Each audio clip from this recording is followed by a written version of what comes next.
Hi అండి, welcome back to my channel. ఈ వీడియోలో టేస్టీ అండ్ ఈజీ పన్నీర్ కర్రీని సింపుల్గా ఎలా ప్రిపేర్ చేసుకోవాలో చూద్దాం. ఈ కర్రీ మనం చపాతీతో అయినా రైస్తో అయినా ఎలా తిన్నా చాలా బాగుంటుంది అండ్ హెల్దీ కూడా. డైట్ చేసే వాళ్ళు కూడా హ్యాపీగా తినొచ్చు, ప్రోటీన్ ఫుడ్ కాబట్టి. ఇప్పుడు ప్రాసెస్ చూద్దాం. స్టవ్ పైన ఒక ప్యాన్ పెట్టుకొని అందులో కొద్దిగా బటర్, కొద్దిగా ఆయిల్ వేసుకొని ఆయిల్ వేడయ్యాక ఇందులో మనం ముందుగానే కట్ చేసి పెట్టుకున్న పన్నీర్ పీసెస్ని మీడియం ఫ్లేమ్లో పెట్టి కొద్దిగా ఉప్పు, కారం వేసి గోల్డెన్ బ్రౌన్ కలర్ వచ్చేంత వరకు ఫ్రై చేసుకోవాలి. ఈ విధంగా ఫ్రై చేసుకోవడం వల్ల పన్నీరు సాగినట్టు రబ్బర్ లాగా ఉండకుండా టేస్ట్ బాగుంటుంది. ఇప్పుడు పన్నీర్ పీసెస్ని మరొక బౌల్లోకి తీసేసి ఇప్పుడు ఇదే ప్యాన్లో ఒక 2 మీడియం సైజ్ ఉల్లిపాయలని ఈ విధంగా కట్ చేసుకొని వేయించుకోవాలి. ఇవి ఒక నిమిషం పాటు కొద్దిగా వేగాక ఇందులోనే ఒక 3 టమాటాలని వేసుకోవాలి. ఈ విధంగా పొడవుగా కట్ చేసి వేసుకోవాలి. ఈ టమాటాలని కూడా సాఫ్ట్గా అయ్యేంత వరకు ఉడికించుకోవాలి. ఈ విధంగా టమాటాలన్నీ సాఫ్ట్ అయ్యాక చల్లారాక ఒక మిక్సీ గిన్నెలోకి తీసుకొని అందులో ఒక 7-8 కాజు, అలాగే ఒక చిన్న అల్లం ముక్క, అలాగే ఒక 5-6 వెల్లుల్లి రెబ్బలు వేసుకొని ఈ విధంగా మెత్తగా మిక్సీ పట్టి పెట్టుకోవాలి. ఇప్పుడు స్టవ్ పైన ప్యాన్ పెట్టుకొని అందులో 2 టేబుల్ స్పూన్ ఆయిల్ వేసుకోవాలి. ఆయిల్ హీట్ అయ్యాక అందులోనే లవంగ, ఇలాచీ, దాల్చిన చెక్క వేసుకోవాలి.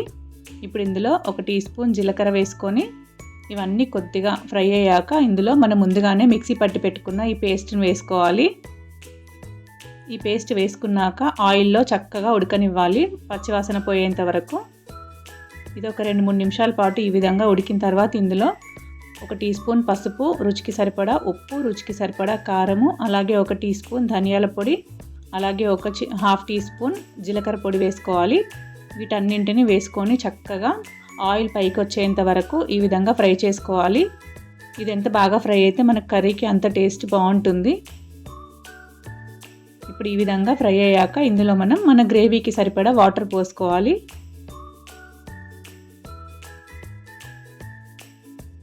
ఈ విధంగా చెక్ చేసుకొని మనకి ఎన్ని వాటర్ అయితే అవసరం ఉంటాయో అన్ని వాటర్ అందులో పోసుకోవాలి.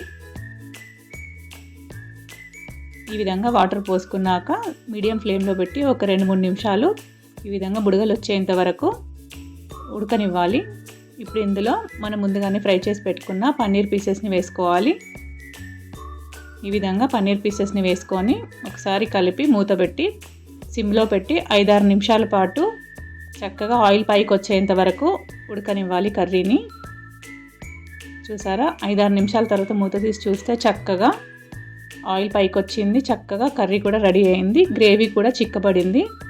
అంతే అండి, simple and tasty paneer curry ready. ఇప్పుడు స్టవ్ ఆఫ్ చేసుకొని కర్రీని మరొక బౌల్లోకి సర్వ్ అవుట్ చేసుకోవడమే. ఈ పన్నీర్ కర్రీ ప్రిపరేషన్ చాలా ఈజీ. కొత్తగా వంట నేర్చుకునే వాళ్ళు కూడా ఈజీగా చేయగలుగుతారు అండ్ టేస్ట్ కూడా చాలా బాగుంటుంది. మీరు ఒకసారి ఈ విధంగా ట్రై చేసి ఎలా వచ్చిందో కామెంట్ బాక్స్లో కామెంట్ చేయండి. And please like, share and subscribe my channel. Thank you.